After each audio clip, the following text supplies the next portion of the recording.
Hello, my friends. This is a very special episode of Messages of Hope. I'm doing it because I've heard too many horror stories of harm done to people in readings with intuitives. That could be a psychic, that could be a medium, that could be a healer. It doesn't matter. To connect across the veil, to me, is sacred work.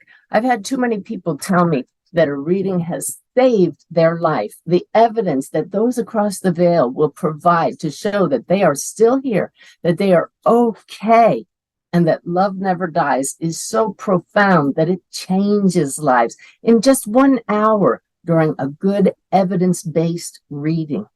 Any of you who have taken any of my classes, who've studied with me, who've been to my workshops, know what rule number 1 is in my book. You ready? Say it with me. Do no harm. And yet I've heard horror stories of people who have done exactly that, harmed people. I'm going to share a few of those with you here today. I'm going to share with you the top 10 things I'd like you to question if you ever hear it from an intuitive. I'm not telling you not to believe. I was going to originally call this 10 things not to believe. But, we can't prove a lot of things, but we have a fail-proof, what's the word? I don't know, fail-safe proof system built into us right here at the heart. So even anything I say to you today, test it in the heart. The heart is the connection to the soul, and the soul knows truth with a capital T. And that's why the 10 things I'm going to share with you today are very easy to test in your heart. Yet when we get stuck in fear, we tend to believe whatever anybody says. Don't do that. Test everything in your heart. All right. So what's my purpose here today? It is not to bash anyone, not at all. It's to clear the air, to educate about the afterlife and spiritual truths, to raise the bar in mediumship. I hope that some of you are practicing mediums and will take a really good look at your own BS. And that stands for belief system if you've studied with me, right? Okay. It's also to set the record straight and to bring peace of mind to anyone who might have heard some of the things that I'm going to share with you on my list of 10 things to be wary of, to question if you've ever heard this. Okay, so again, I might get a little bit on a soapbox here, but I've asked my team in Spirit, Sanaya, to be with me, to guide my words so that everything I say comes from the heart for the greatest possible good, so that none of us ever do any harm again. I'm going to put myself on report with one of these items because we all make mistakes, and hopefully we learn from them, as I certainly did from the one story out of the 10 that I'm going to share with you here. So stick with me through the full hour, because these are not in any specific order. It's not like I'm counting down from 10 to the number 1. Anything that does any harm, anything that is untrue, is equally weighted as not aligned with truth, with love, with the highest possible consciousness. So that's our goal here, just to set the record straight to the best of my ability, based on several things. My own personal experience from connecting with thousands of souls across the veil, doing thousands of readings, okay? And also from listening to some of the great teachers and talking to other mediums and questioning some of these things that I've heard that I just knew could not possibly be true. I don't take everything at face value myself, trust me. So let's just dive right in. I've written these down so that I don't miss any of them. But let's start with number 1, of course. And again, not in any priority order. Ooh. Some of these are just painful to me. I can't believe people have had to go through some of these situations.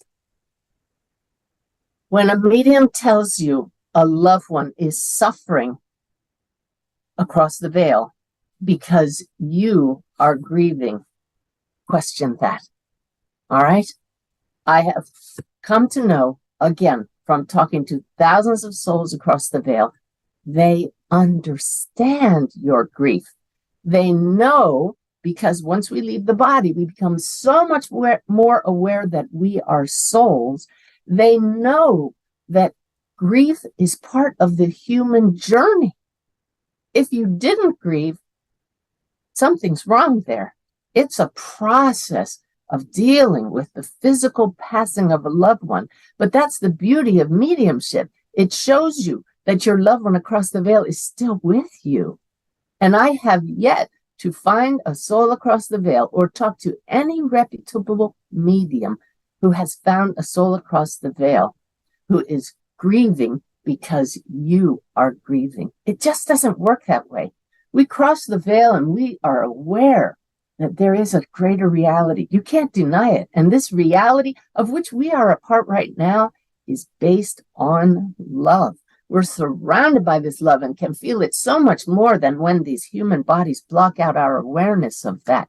We see our family here, still in physical form, and know that they are part of our lives as we go on across the veil. So they don't grieve our loss. In fact, so many have told me, I'm with you more than when I was here in physical form. All you have to do is, I got goosebumps there, I hope you did too. All you have to do is think about your loved one and they feel that. Talk to them, they hear that. They drop in on you quite often. They see your tears, they wish they could dry them, but they know that it's because you love them so much. They want you to be happy again. And one thing I hear is that it's okay to be joyful. And one day you'll get there. How long you hold on to that grief because of your BS, your belief system, is up to you. But it's a process. We need to feel the grief, but do not believe that your loved ones are suffering because you're grieving. They understand. Okay. Wow, that was an easy one. Yeah, I actually heard somebody say, snap out of it. You're torturing your loved one in spirit. That definitely ranks right up there with doing harm. So as mediums, we need to be very, very careful of the messages we deliver. We may feel an awareness in those across the veil that those here are suffering. Emotions across the veil are different. They're not laden with the hormones and chemicals that cause us to feel very strong emotions. The clearest thing we feel across the veil is love and connection, and that is never lost. All right? So, I hope you're feeling better already, but I hope you can feel what a fine line we're treading here of not diving too deep into the lower emotions that some harmful things that can be said in a reading can cause. Our goal here again is to set the record straight. Okay. Number 2. All right. There are times in a reading when even the best mediums cannot connect with a specific loved one you may want to hear from. There are so many reasons for this. I've learned in my readings not to worry about the reason. If I absolutely know it's me, if I'm having a bad day, if I'm totally distracted, if I'm not feeling well physically and the reading isn't going well, I know to call it off and absolutely will take responsibility. I'll tell my client, I'm just not on top of my game today. Let's reschedule. But if I can't tell, and it may still be because of me, the last thing I want to do is put blame on anyone else. However, an untrained medium, somebody who hasn't yet learned to control their sense of self, their self-worth, may want to put blame on the other person.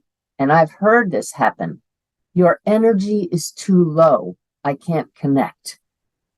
Maybe that other person's energy is affecting the field. But the better we as mediums become at this work, we can give so much energy in the form of love to the spirit world that they use our energy and it overcomes any grief or what you might call low energy of our client. Certainly, we want to encourage the client to think loving thoughts and gratitude, which always bring us into a sense of coherence. But to blame a poor connection or a lack of connection on the client's energy is a disservice to the client and to those in spirit who are doing their best to get through to you. Other things that can affect a connection could simply be like the tides, cycles of energy. Even the cycles of the moon can affect a reading, cycles of the planet. And so since we can't always be sure why a connection is not taking place, don't put blame anywhere. All right. I learned from my stepdaughter why it took her so long for me to connect with her after she crossed. She's the purpose that I do this work now. And my sole intention, and both terms of the word there, S-O-L-E and S-O-U-L, apply here. My soul's intention was to connect with her, and my singular intention when I sat in meditation every day for years to connect with Susan was, where are you? Let me feel you. And I didn't feel her for years. Yet I didn't grow discouraged because I knew at a soul level that she had to still be there and that I could connect with her. All of us can. When we work to clear out our own stuff, to raise our awareness of the afterlife, and sit with commitment to clear space in our minds. Susan came to me just a few years ago and said, Suzanne, I wasn't supposed to come through to you right away. You needed to learn to focus. You needed to learn to connect with other beings, with higher beings, with your own higher self. If I had come through to you right away, she told me, that would have been it for you. End of the journey, mission accomplished. And she's right. But instead, because I didn't connect with her, oh my gosh, how my life has changed. How much more peaceful, how much more love I have for everyone as a result of sitting in the presence of love every day for years. So, could that be a reason why a medium hasn't connected with a loved one? There are many reasons, just don't place blame. It's often just a matter of poor connection, just like you go into a cell phone hole. Boy, we're traveling in our motor coach right now. That's why this unusual background. And we went through the desert yesterday and multiple cell phone holes. And it's just like a reading, just come back another time and maybe we'll make that connection then. We just don't know. But to blame it on a client, it's your poor energy, is not good practice and does harm. Other excuses I've heard for that are, telling someone their loved one is far, far away and out of reach.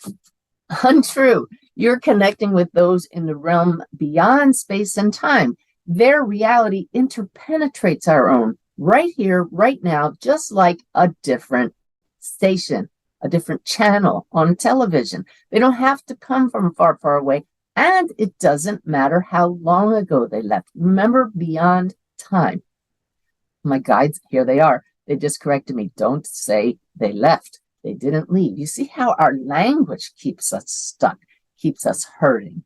So when they transitioned to a different channel, which is always accessible, but not on demand always, the guides say right now. Okay? Another one that is truly harmful, and be wary if you hear it, is your loved one doesn't want to talk to you. I have to stop my very human responses to comments like that and just sit here and hold the love and let you test that in your heart. Can you think of a reason why you think your loved one doesn't want to talk with you? If the answer is yes, that's human BS belief system.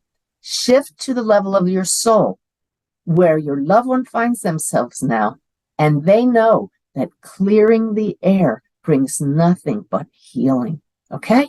We can do the same from this end and say whatever you need to say to them to clear the air. Love is lack of separation. They see that, feel that, know that lack of separation when they cross the veil. Trust that there is no reason they would not want to talk to you, no matter how much guilt you may be feeling for anything that happened between you in this life. So many of the things I'm going to say in this hour may sound like Pollyanna wishful thinking. It's not. It comes from 14 years of connecting across the veil. And I have the most beautiful mentor in spirit two of them, in fact, Janet Nohavik and Mavis Patilla, who have together probably 90 years of connecting with spirits. And I know they back up what I'm telling you now. I'm just a piker compared to those beautiful teachers of connecting with spirit. And I honor their presence by sharing this with you today. All right. By the way, if you're enjoying this program, Messages of Hope, the podcast is called that for a name. If it's providing hope to you and can provide hope to anyone you know, please share this video and please click the subscribe button. That's why we do this work, to spread the ripples far and wide. All righty. Let's see. Let's move on. That was a lot for number 2. Number 3. This is the one that I failed at many years ago. I was thinking about it lying in bed this morning. Do I talk about this? Yeah, absolutely. I'm no saint. And it's telling someone when you see they're going to die. I did that 10 years ago, and boy, did I do harm. I heard it from the man's mother. She was coming through very clearly. My client's mother came through and she showed me that he was going to pass and a time frame. And because I was in the flow, because she said it, because I thought he might want to know it, I shared it. He took it very well. But then I learned it really rattled him. He became obsessed with it. There is no good in that. And then you know what? Here's the worst part. He didn't pass when she said he would. I went into meditation to spirit and I said, what happened here? And he said, the guide who answered this question, you are all given certain exit points. This man's soul chose not to take that one. What his mother showed you was an exit point of several. He has chosen to stay around a while, to be here longer with his wife for spiritual reasons. That doesn't mean that anytime somebody we love passes and doesn't want to be here with us. See how the human mind works? There are bigger pictures to every situation, many factors that come into play. The point here is, I cannot imagine a scenario when it's helpful to tell someone exactly when they're going to pass. Certainly, if you see danger coming for someone, if you see a sickness, we can say that in terms that do no harm. No, you might want to visit a doctor. It's always a good idea to have all our affairs in order, right? But I discussed this with a previous podcast guest of mine, who I hope you saw, Annette Bricka, wonderful, talented psychic. And that is also the one thing that she will not tell any client, even if they want to know, when am I going to die? It doesn't help. So what does help? Living every moment as if it's your last. If that's the one thing I learned from my stepdaughter Susan's passing, it's how short life is, how quickly we can transition to the other side, and how important it is to tell our loved ones, I love you, to ask for forgiveness, to give forgiveness every moment, to take every opportunity to touch them while we can, to love them to the fullest extent of our ability. That's why we're here. Enough said about that one. Number 4. Oh my gosh. This one. Telling people their loved one is stuck or in limbo and needs to go to the light. That term stuck is the one that I have a challenge with. There may be times, and in all of my readings, I've experienced one of those times when someone is hanging around here, the earthly realm, putting their full focus here to the exclusion of the opportunities that exist across the veil to have full experiences and create experiences. Was that person stuck? That was a choice that they made to hang around here more than experience the other channel. I want to say, hear me well, because that's what the guides always say, hear us well. There is nothing but the light of consciousness. This reality is the light. You are in the light because you are a beautiful soul now, here, always. You cannot not go to the light. So this is an expression we say because people have had near-death experiences and told us about it. Talk about seeing this light like a tunnel and going through that tunnel and emerging into this beautiful reality. So I know that that's what people are talking about when they say go to the light. But that reality is not always through a tunnel for everyone. My friend Brenda, my guide, who's right here right now, didn't go through a tunnel. She said she just blinked, and here she is in the other reality, from one light to the next light, one state of awareness to another state of awareness, okay? So there may be some people who pass traumatically and suddenly, and they want to stick around a little, but we are always surrounded by loving helpers, guides, other loved ones who are gently encouraging us. You can still visit your loved ones here, but look what's available to you now. To tell someone in a reading that your loved one is stuck does harm and is not appropriate or true wording. So be wary of that if you hear it in a reading, and ask within, what's another way to see this situation? And you can always say to your loved ones, I love if you may be hanging around with me here, but you can both hang around with me and enjoy this new chapter in your life. It's that simple. I hope I've made that nice and clear. A corollary to number 4, telling people their loved one is stuck, is I have actually heard of people saying, if you pay me X amount of money, I will get your loved one unstuck. If that doesn't send red flags up, then you are living in fear. And fear comes from the human story. The soul is open, free of fear, and simply knows my loved one is fine. I love when I can deliver that message from someone across the veil and show they truly are. All right. I also know of one person who asked people to pay for them to pray for them. Please don't ever fall for that ploy. It is never necessary to pay to pray. That gets into the whole other subject of paying for readings. And when you understand, if you're working with a true professional who has put years of study and training and effort into what is a profession, we pay all of the helping professions. So enough said about that one. Let's move on to the 5th item that I would suggest you be wary of if you hear this from an intuitive. Telling someone that their loved one in spirit misses them. Well, how is that even possible if there's no time across the veil? Those across the veil, and we've already covered this, really, haven't we? Tell us that it's just a blink of an eye till they see you again. What's it like in the dream state for you? Does there seem to be time passing, or are you just aware of being? That's what it's like across the veil. And because they get to drop in on you at any time, Brenda just snagged me and said, share an example of that. Just the other day, Brenda dropped in on me and she showed me a xylophone. I knew it had to do something with our mutual friend, Lynette. So I texted her, said, Brenda's showing me a xylophone. Wow. It turns out that the night before, Lynette was in a gathering online of kindred spirits, and they were bringing through spirit friends. And somebody said, Brenda, we think it's Brenda, is here showing a xylophone, but they weren't sure.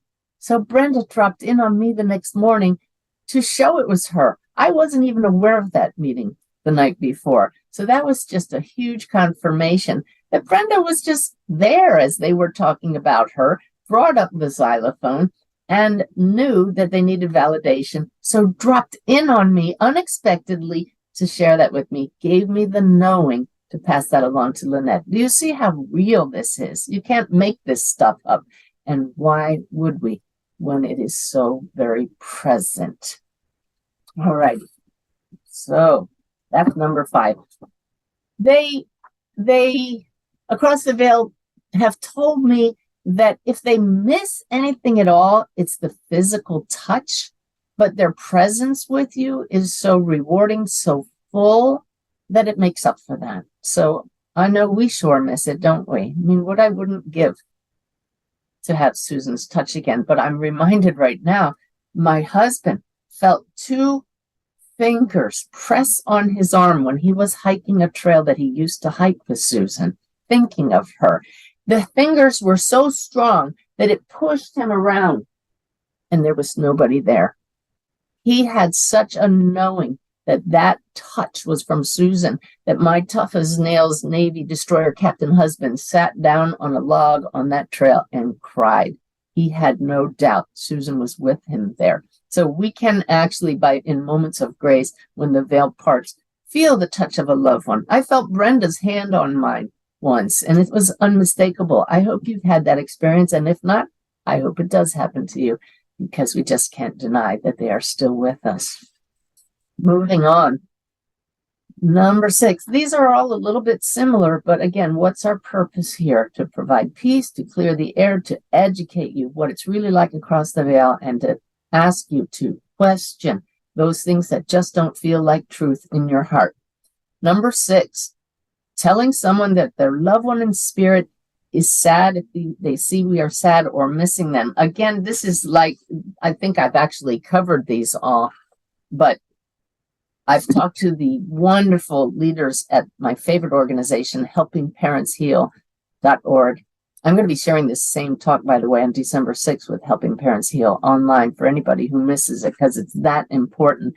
But I've had people say that their children need their parents to be happy so that they can be happy as well.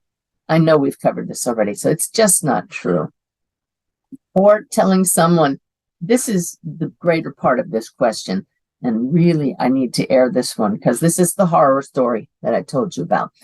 Telling someone that their folks across the veil are suffering because of the way they passed.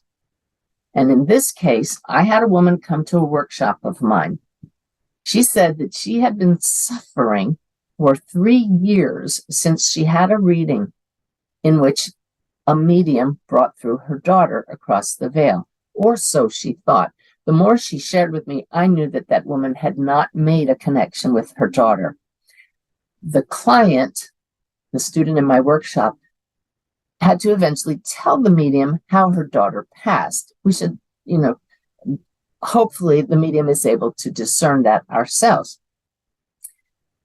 When the client told the medium that her daughter had passed from a drug overdose, suddenly the medium said, "Oh, I feel her, and she's suffering terribly." Any of you who've had a loved one pass from drug overdose, do not go into fear now. Listen to what I'm telling you, okay? The medium became so theatrical that she curled up in a ball on the floor, giving the reading to say, this is how your daughter is now because of how she passed. And she left the client with that image. There can be no greater BS than that. Go rewind this video and listen to what I told you about what happens when any of us pass. Now, there have been some people who did some truly evil acts. Just a handful have come through in my readings, but they were escorted by loving guides who were teaching them and helping them to repattern their energy before they merged back into the greater reality. Okay? We're not going to go into that today. That's a subject for another topic. But those who pass by drug overdose or suicide are in the general population. Perhaps they receive some special healing, like all of us who are dealing with our traumas and our wounds. Brenda told me there's not a one of us who is not walking wounded. But to have a medium tell someone that their loved one is truly suffering because of how they passed does not meet the test, the heart test, the soul test. What happened there was that went through that medium's filters. Something clearly in her background told her that that's what happens. I'm making an assumption. I can't know.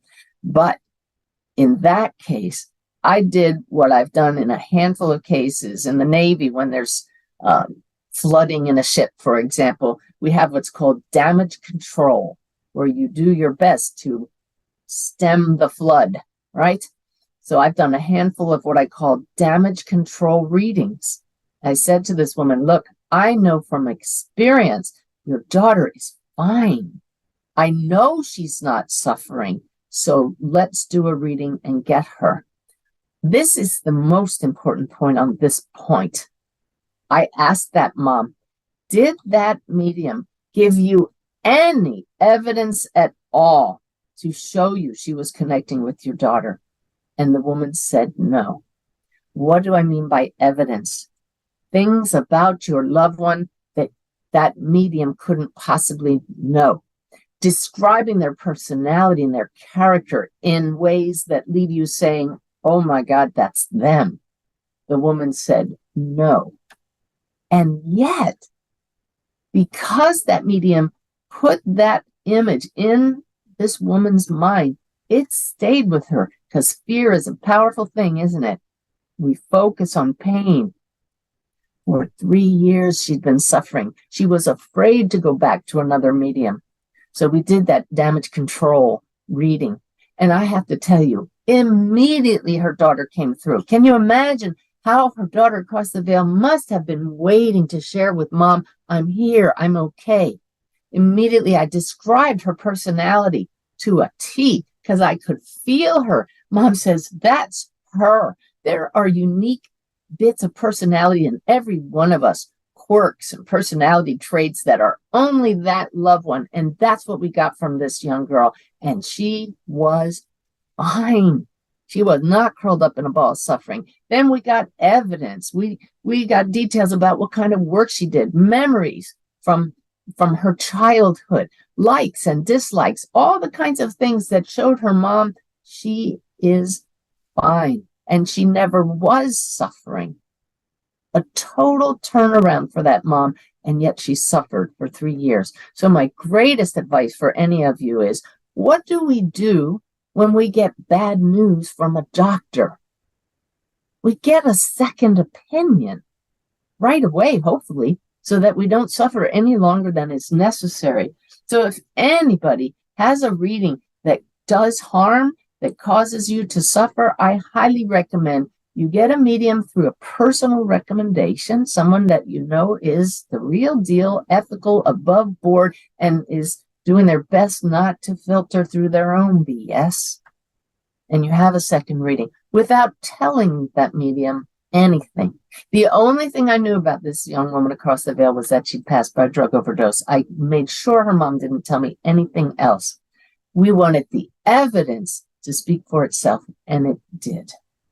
Damage controlled, but damage done for 3 years. Then I advised that mom to find herself an energy healer to clear out the secondary trauma caused by an intuitive.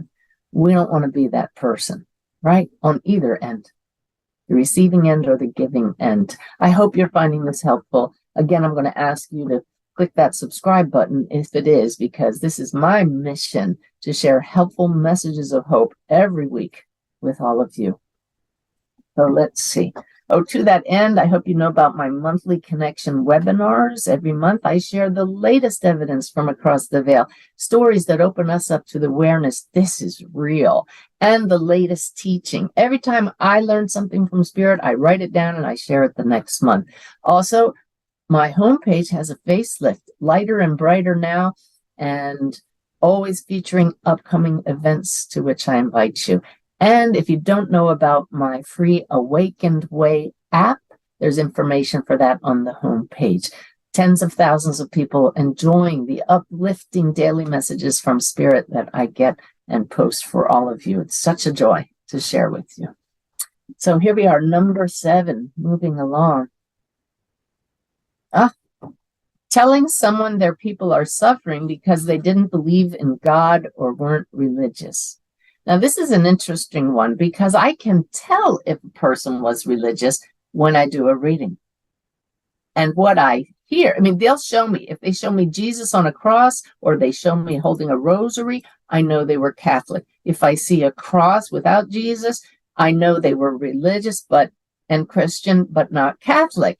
If I don't see a cross, then the religion just doesn't come up for them. But if they were really religious, they'll show me a Bible and they'll pat it. So I see how religious they were or how not religious they are. What's interesting is those who were super religious will often come through and say, all roads lead to the same place. Love is what matters. I got to meet Jesus. I've met Mary. Or it doesn't matter what religion it is. They have the experience of their religion, but then, let me see. Let me go back through my records here. They don't always talk about it, but those who want us to know about it say, but it's so much more than what my religion taught. I love that. Okay. Could go on and on about that one too. But let me see, make sure what we're saying here. That their people are suffering because they didn't believe in God and weren't religious. Question that one in your heart. All right. Nobody's suffering across the veil because of their beliefs at all. And once we cross, we see that really, what is the one true religion? Love. Once you're immersed in that in awareness, which we can bring that awareness to this world here, but once you're immersed in that across the veil, you see that that is the greatest teaching of all.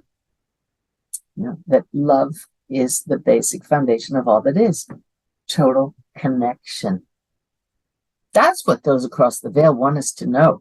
Love with all your heart and soul while you're here. That's my purpose in doing this session right now for all of you, to come to know that that's what your loved ones across the veil are experiencing. That's what you're going to experience. And if you want off the planet now, I get that. It's hard here. But we as souls came here knowing it would be a challenge. And most importantly, because we grow so much stronger in our ability to feel and share love as a result of our challenges. Going across the veil is like a break, right? But it doesn't help the evolution of the species as much as coming here and being the presence of love no matter what. So please go out and do that today, every chance you get, and every day that follows. It's why you're here, beautiful soul. All right, let's see. These are all sounding a little bit alike, but I cannot emphasize this enough. Number 8, telling someone their people are mad at them or sorrowful over something they're doing in human life. Can you see how that kind of dovetails to what we just talked about? When you shift to the awareness of the soul, which is what happens when you cross the veil, but we can learn to make that shift any moment, here and now. This is the essence of my Awakened Way teaching. If you want to know more about that, go to my homepage and click on the Awakened Way teaching.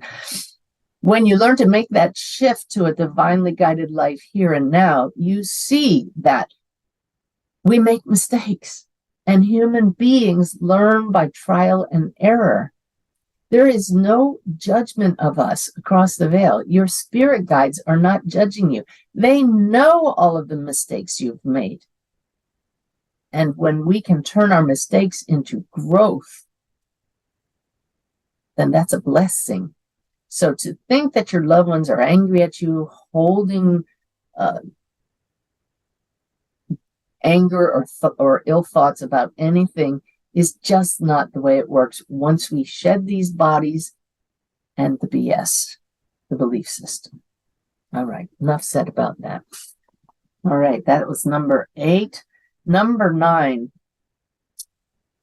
This one came from my wonderful friend Lynette. She says, this may be covered in the other questions, but one of the worst things I heard a medium say was at a session years ago, that a man had died as a result of heroin addiction, and the woman said he's stuck because of that. I guess I didn't review these enough, because that is repeating itself, and the guides say it bears repeating.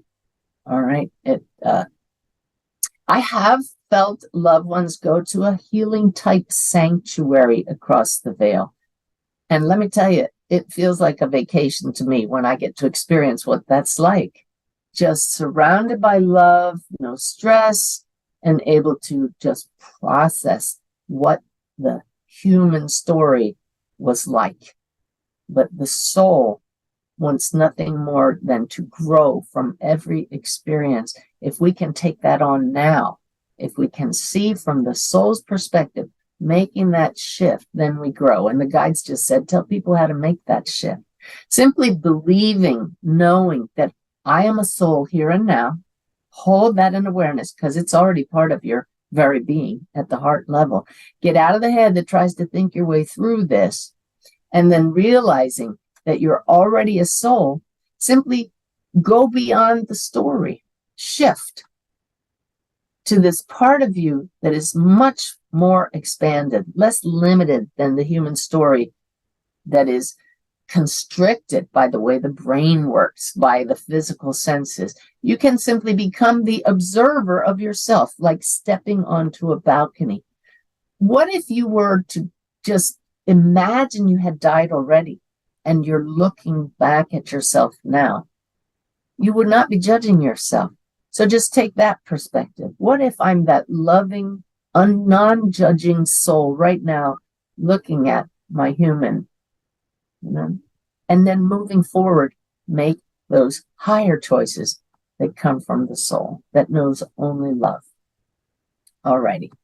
And the 10th item on my list of things to question, if you hear them from an intuitive, is you're not allowed to record this reading.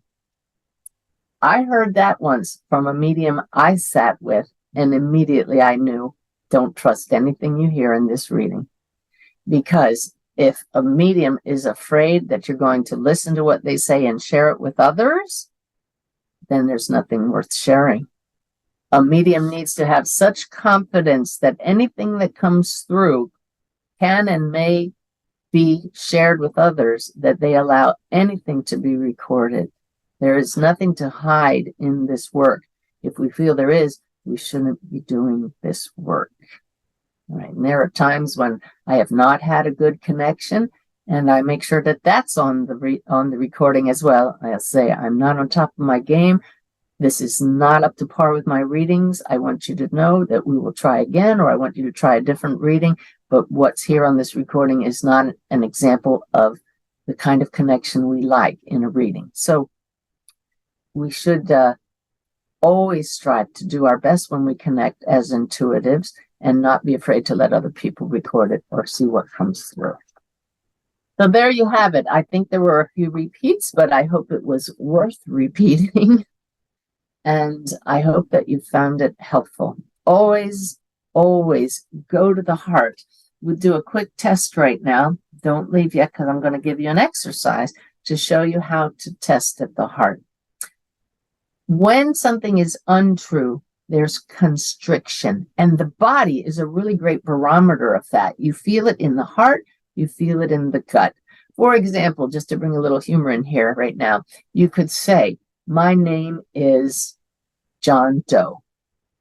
Oh, the second I say that, I feel a constriction right here in the center of me, because it's not true, and the body knows it's not true. The subconscious mind, your energy field, knows that is not in alignment with truth, and that's felt in the body. Now you can say your real name. State it now. My name is, fill in the blank. Do you feel that openness? There's no constriction. That's a yes. Now, the challenge with this is if you ask a question or you test something around which you have a lot of fear, it may be difficult to get to the base state where there's total openness. You may start out constricted and can't tell the difference. And this is where a daily practice of sitting in peace can help you know how to drop into that relaxed state with just a few breaths. So check out my video called No More Meditation Excuses, where I teach my 3-minute sip of the divine, where SIP stands for sit in peace. Come to know that place in you that never changes, that is the seat of peace in you, the soul. It's always here beneath the fear, beneath the guilt, beneath the grief. It's always here. And it takes commitment to be able to get to the place where you can drop into that state. That's my greatest wish for you, to find peace that is here and now, to bring heaven to earth so that you too can open up a beautiful, clear connection with your loved ones and guides across the veil. Check out my courses online to learn how to do that even better. Join me here next week and every week for the Messages of Hope podcast and help me be a messenger of hope. I love you all, and I'll see you next week.